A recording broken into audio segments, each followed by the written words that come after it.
captured your crown through brutal bloodshed, you're not a real king, are you, Vandy?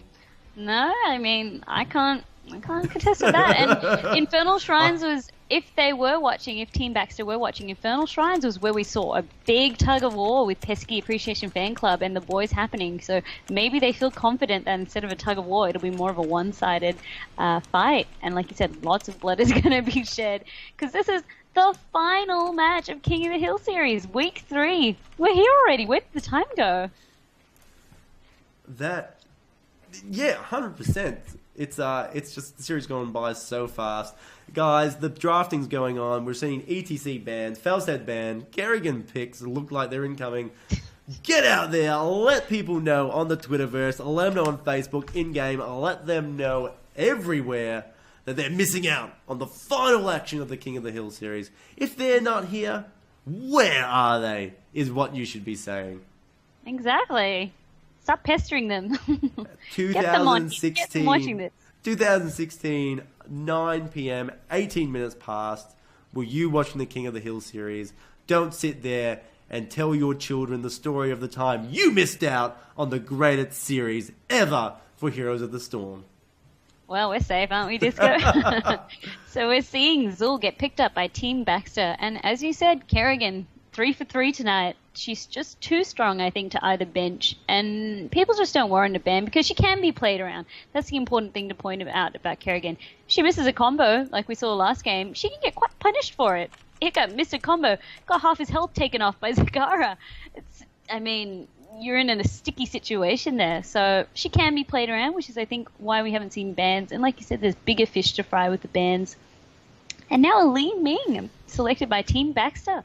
Li Ming's interesting on Infernal Shrines, Disco, because essentially sometimes her orb can't really do damage on the objective because it just falls short and hits the skeletons instead of the opposing heroes. Not very good at poking enemies off the objective. That's why a little bit of that effectiveness is sort of disappearing there. So I mean, it's great for taking down, if you do want to take down a skeleton objective. She's great for it, but if you're trying to team fight, suddenly you're put in a very sticky situation. And I believe Nova also faces a similar difficulty on this map. There's just too many little targets blocking everything you're trying to throw out. That's it, yeah. So she does have to come down the flanks and sort of flank around the enemy team. And that's where sometimes we can see the Li Mings overextending and getting caught out. So the boys pick up Zagara and Nubarak. Nubarak is obviously a counter to that Li Ming.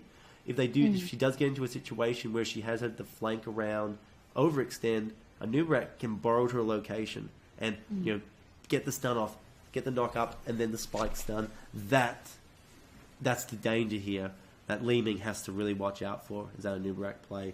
The Team Baxter removing Uther from the lineup, so Uther cannot be picked by either teams. So obviously Team Baxter here will be seeing a Rhaegar pick incoming from them because they have the next selection after this. The boys removing up Johanna, removing the tanks options now. So the boys have a Nubarak, so they're kind of good in that tank role aspect. Next, they can pick up something Bruiser related. They could solo tank the Nubarak, or maybe they can go into. Actually, the big thing for the boys will be what their support choice is, what they pick up. I assume Rhaegar will be gone. Looking at the lineup so far, Kerrigan diving in. We still got to wait to see. The boys they're actually at the advantage here, I reckon, because they've got a really good lineup right now with the Kerrigan and Nubarak. Depending on what Team Baxter takes, they can really respond really well in this last 2 picks. But there you go. Rhaegar secured. Greymane. Oh, no. Now, Brightwing. This has to be a 100% confirmed Brightwing pick here for the boys. That, I'm not confident in that Greymane choice. Because I don't know, but I highly speculate. I'm going to look like such an idiot now if Brightwing is not selected.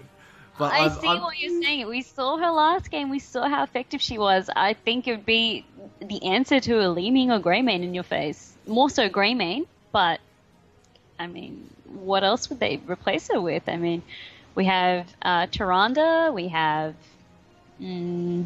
Uther's out, we've got Karazim, as you said. I don't think he fits. Well, just because they mix up, right? Because you're carrying a Nubarak in the one location, and then Karazim jumps in the heel. Potentially, but there's no one on Team Baxter that could actually do anything about that so far. ETC's gone, Johanna's gone. So look, they're going to select the Karazim because I'm an idiot. But... No, I mean, they're still hovering. They've still got, they got a couple 3 of... seconds. Oh, Yeah, it's locked in. he's No, it's selected. definitely not the Brightwing. So We originally I jumped would on have gone it. with the Brightwing against the Greymane. Now, Yeah. they've gone the Karazim instead, and that obviously based on the fact that there's no one on Team Baxter that can really punish them, say, being grouped up. Team Baxter still needs to take a tank. What tank are they going to take in this regard? That's the big question here. There's not... ETC, Johanna gone.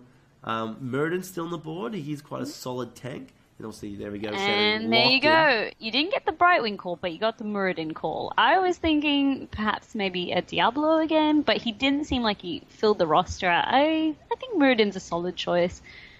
He can be that front line. He can get in their squishies' faces. And that's what we need. Him and Greymane, they can coordinate. If they're quick enough, hopefully they can just take someone out before the proper team fight begins. If their rotations are good, before the objective spawns. I mean...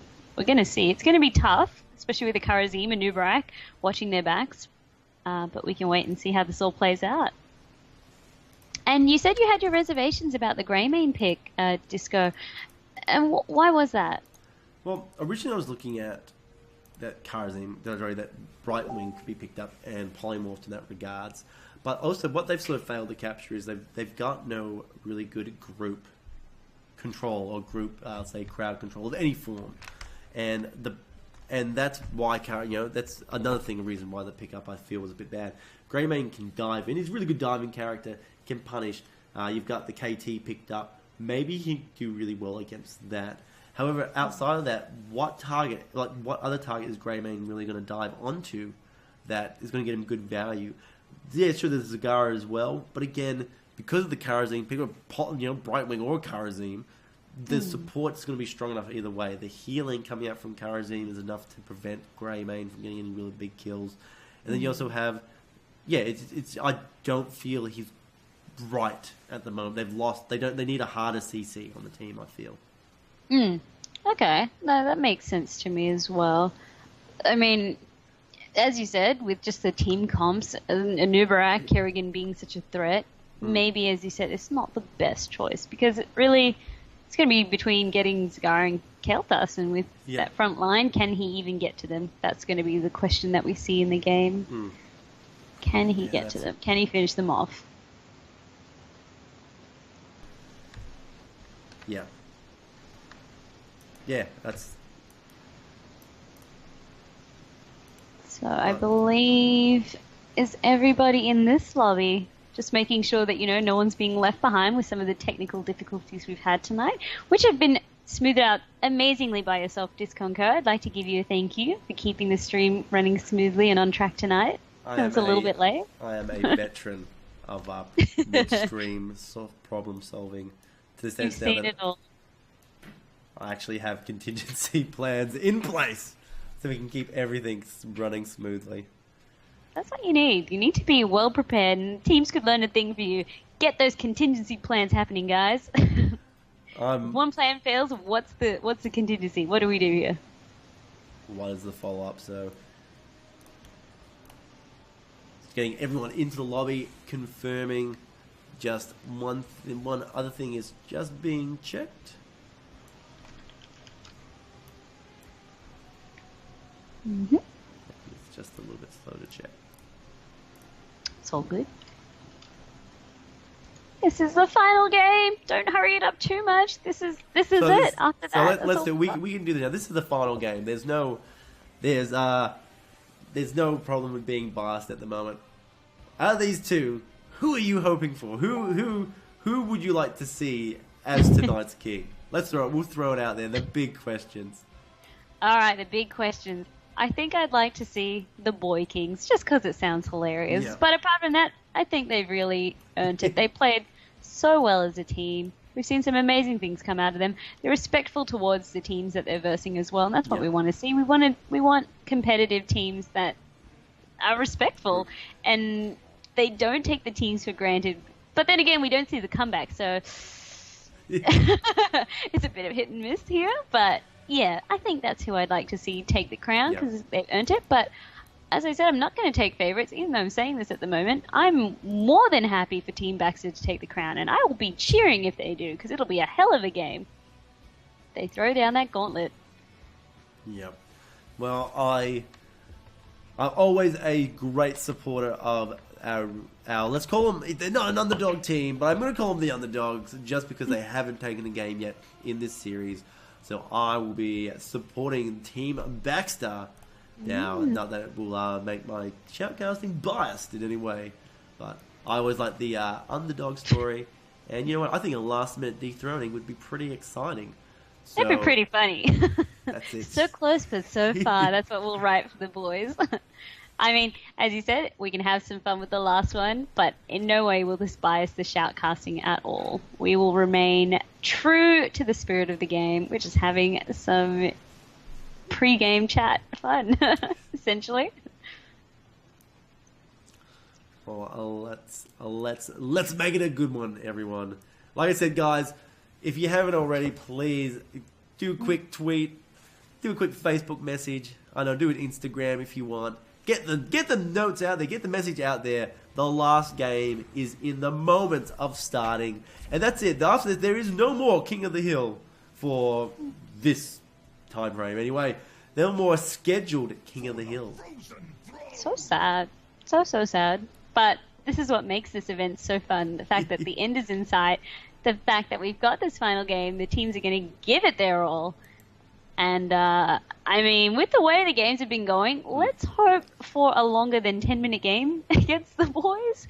Because, as we said, they have just been taking any little advantage they've gotten and just sort of sealing that nail, sealing the coffin with that nail. Brutal. You can Absolutely definitely brutal. see that the experience that they've had from the majority of negative synergy players. They're just very cohesive, very well structured and thought out plans of attack. So just very good. But the other teams not been showing a tremendous amount of potential and just how well the ANZ scene is coming along in player skill. Oh, the competition we've seen has been wonderful and just amazing to watch. All the teams have. There's one thing that ANZ, I guess, has, and it's just sort of the camaraderie in the teams. You can see it when they're all playing. Yes, they might be losing, but they do it together, and the comebacks that they do are also together. So they all see a play, and they're all doing it together. So it's been great to see that camaraderie in the community, in the teams. And looks like we've got a game on our hands. All right, so we are on Infernal Shrines, the last game of the King of the Hill series, the boys versus Team Baxter. On the left side of the map, in blue, it is Robodoba making a reappearance as a new rack. Daspert will be your Karazim, not Brightwing. Ninja will be Kelthis. Benjamin will be Kerrigan. And Arcana, again, on the Zagara. And on the red team tonight, we have Penta on Muradin, Lahal on Zul, Sashin on Greymane, Luminim on Rhaegar, and last but not least, John on Li Ming.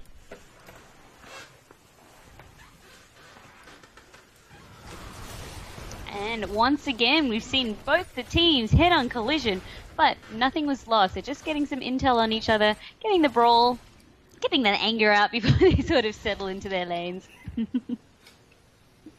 That's it. We've got a bit of an interesting look, Disco. They're just sort of stagnating there. They're trying to get a catch on each other, pretending that they've rotated onto the lanes, when in fact they're all still there, all five on both teams. Finally, Greymane's rotating to the both teams out for blood here. Oh, look at that early kill on Penta on such low health. Can someone heal to him? Dasper dives in to try and get the final hit, but it is the bomb from KT that will get the final tick off on the hero. So Lahal next. Oh, that was such a clutch bomb there. Ninja throws a living bomb right onto Zul. And just see the great follow-up there from Robodo and Benjamin. I can only imagine the comms of the team right now with just like Ninja just like, I wonder if I can get the living bomb. And go, go, go! Benjamin and Robo both diving on a great play. And stagnating, actually. Stagnating their dives as well. Oh my goodness. What kills. That's incredible. Like, what are we seeing? Bloodthirst is real. I don't know if Sashin stuck around. Would we have seen something different? I don't know here. But as you said, nothing too much lost. The experience gap is not too big. They're all making it up. Yeah. At this level, sort of at this point of the game, it's a bit too early. But, you know, if they keep this up, that's when we start to get worried. And the first shrine is now going to spawn. That's it. Now, I just want to say that there's a bit of an interesting difference here. So we've seen Kerrigan play a fair bit tonight, and we see the Cyclic Impact taking a lot at level 1. But we see that the Kerrigan here being played by Benjamin has actually changed. He's actually taken the 10% damage increase on his spikes on his knock-up. I really like that play. I think that's actually a good choice. It improves the survivability on Kerrigan, and I like that. It's very not that it's an overly interesting pick, but I like the difference in pick there than what we've seen in other Kerrigans this evening. No, I'd say it's a good call out. As you said, they always take, 90% of care. Oh, sorry, there's a fight breaking out. That's alright. Looks like Penta. A lot of damage on Robodover. He has burrowed all the way out there, not being able to assist his team. Dasper sitting around waiting for any big red follow-up. However, we see the red team backing off. Them two not being played here. A lot of damage going on Benjamin. Something interesting that should be pointed out, that on the negative synergy roster, Sashin was actually on the old negative synergy roster. So he's actually coming up against the majority of his old team here. That's the interesting feeling. Big Carrio combo comes in. They get Penta. Lahol's on low health. He'll be next to fall. Sashin, talking about Sashin, he's removed as well. John Aluminum in a little bit of trouble there, trying to connect onto Ninja. Playing very dangerously there. Should have backed out, but they almost get the kill. But Aluminum, look at, can he get the kill? He does, but he does pay for it with his life. I don't know if that was a good trade or not. No, yeah. I don't think it was a good trade. It was just a very enjoyable trade to watch because he got something out of it. As he said, we weren't sure if he should have been there, but he's like, hell, I've been caught. I'm taking someone down with me. As he said, not a favorable trade because now we've got the boys with the first Punisher of the game, which is an Arcane Punisher, but it was satisfying to watch. I'll give him that. That's the making the best play in a worse situation. Didn't get KT on the first run of the try to kill him, but did manage to come back and get the kill. But look at this. I like how they've got Zul in the mid lane, soaking experience. They're only sending 4 heroes to deal with this Punisher against 4 heroes trying to push. Well, I think it's a nice play. And, that's Zul. That's why they picked up Zul in that regard. And if we look at the top lane, if you just glimpse up there, we can see Arcana doing what Zagaras do best. Just split pushing away, creeping up the top lane for when the Immortal spawns up there. That's what Zagaras do. And like you said, Zul's doing the same thing, but he has to join his team. For Zagara, she's so far in the top lane, she's just doing whatever the hell she wants at the moment. But if they can force a fight, if they can catch the boys out, this is where things will get messy. But it looks like they've settled for mercenary camps in exchange. And Robodoba giving some intel to his team. It looks like they might try and contest here. Alright, so a little bit of nasty fight. Luminum's been sectioned off again, but we do see the stun go on the Ninja. And they wipe KT. They remove him from the floor. Now the red team following up. They got a huge advantage here. Benjamin's in a lot of trouble because he's dead. Dasperts could be next. The Bone Prison Wall goes on to him. He's not going to be able to quick move out of that. And he's taken down as well. 3 big kills going for the red team and getting them back up almost in the same experience.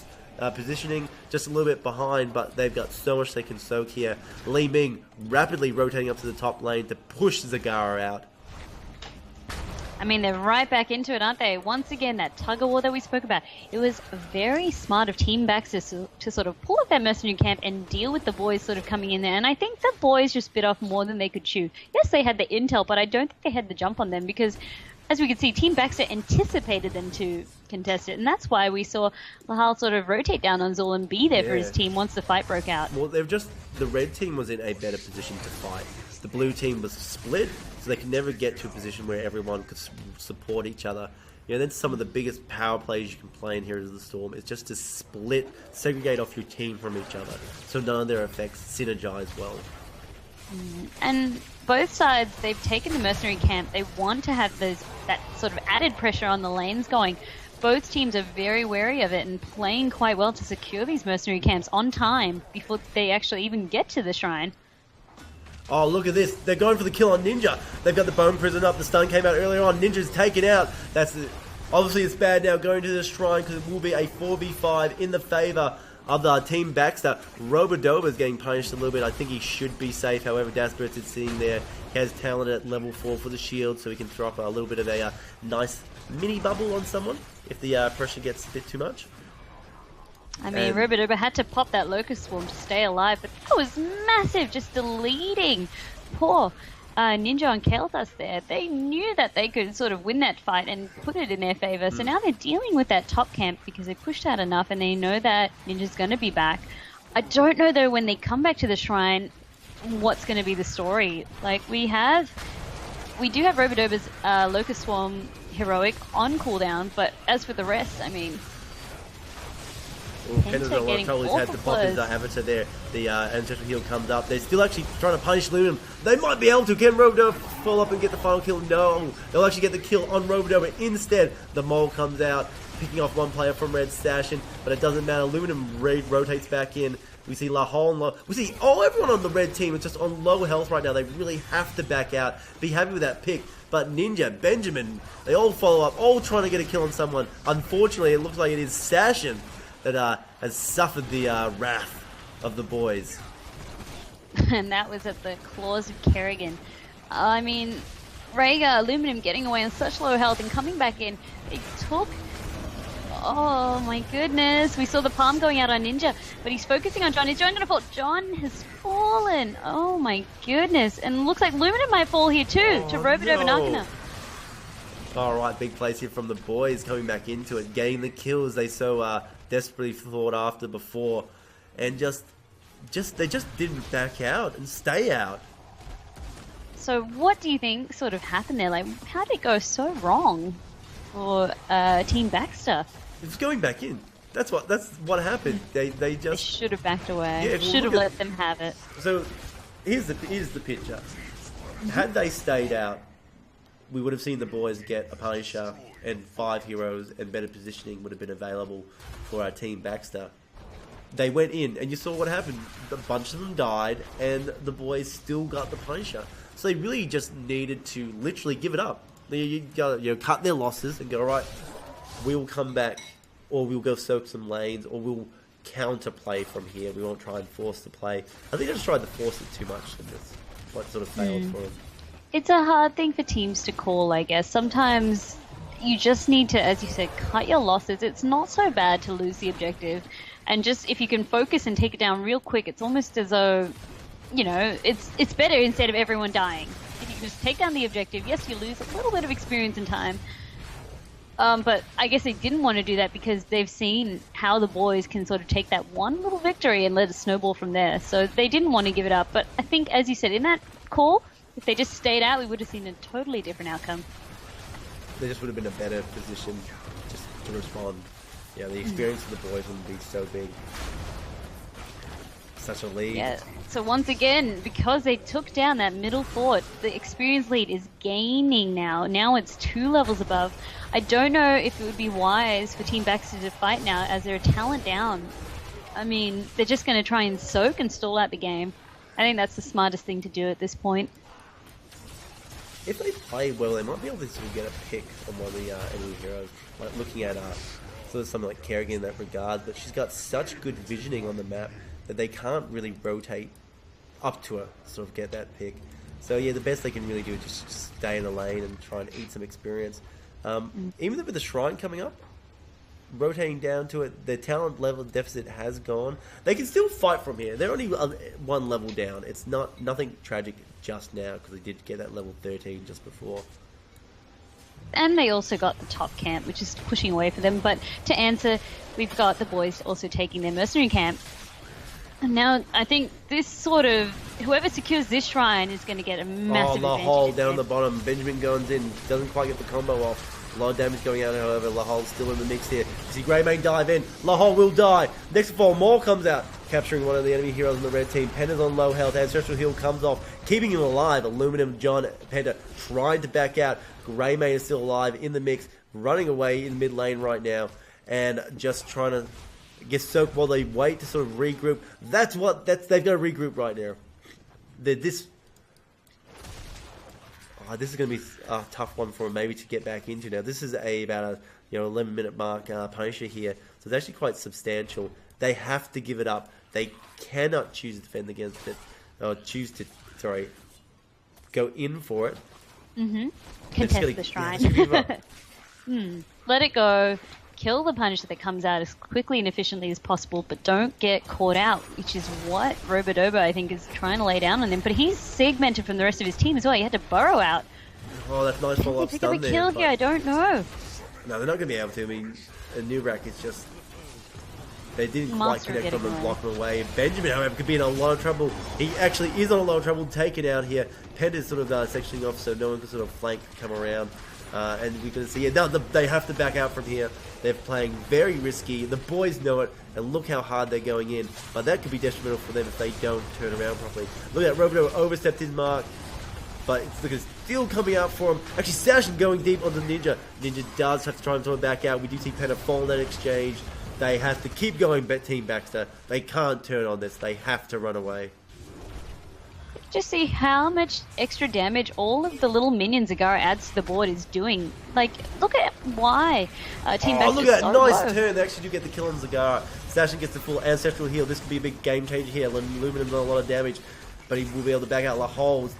Oh, so close being taken out by the enemy team. Can he make it? Can he get to the well? He does, but he's still not enough health. Desperate gets him. Oh no, and here we go. We've seen ourselves in this position a couple of times. The boys and an objective at the core at 13 minutes. I don't know. I mean, if we're going to call it the way it's been going. Kelthus was killed just then, and we do see Penda's back into the mix on the Mirrodin, so I think they might be able to just defend this. Benjamin getting stunned in place, no one else to really follow up and help with that, just trying to back him out. Look at the level difference. It's all in the boys' favor right now. It's massive. They're holding all the cards. There we go. It's only one now because they're soaking. I mean, we can still see a comeback from Team Baxter. In no way are they written and out. They're just going to have to fight harder for it. And I guess even the boys know that. Look at the boys. Once again, respecting the enemy. They could have easily gone for the siege camp on Team Baxter's side, but they didn't want to force a fight that they weren't ready for. They didn't want to accidentally get caught out and for the shrine to sort of spawn. So they're just taking it carefully. They're not rushing. Just biding their time. And this is such a tough game for Team Baxter right now. They've got to figure out how can they gain 2 levels before next shrines comes up, and they've got to get into their lanes, but they're going to get bullied out pretty hard. They can't split up. They need to stay together, or they will get picked off here at the moment. We see Kerrigan rapidly coming in. Kerrigan could actually possibly take a big play here now and try and maybe do something against the Zul. Zul backed out actually way before Kerrigan actually be a monster. I thought Benjamin might try and dive a little bit deep just then. He's not that he has a habit, but he just doesn't want to get chunked, I guess. He doesn't want to get chunked, and Sashin on a collision course. No! Oh my goodness! Oh no, the ancestral heal not in time, and that was a unfortunate mistake there. Face checking the bush. Oh, like that big fight breaks out. Luminum's gone. Penta could be gone next. He's on such low health. Gremlin laps over the wall, hanging out as well. The boys are on the victory road, chasing John.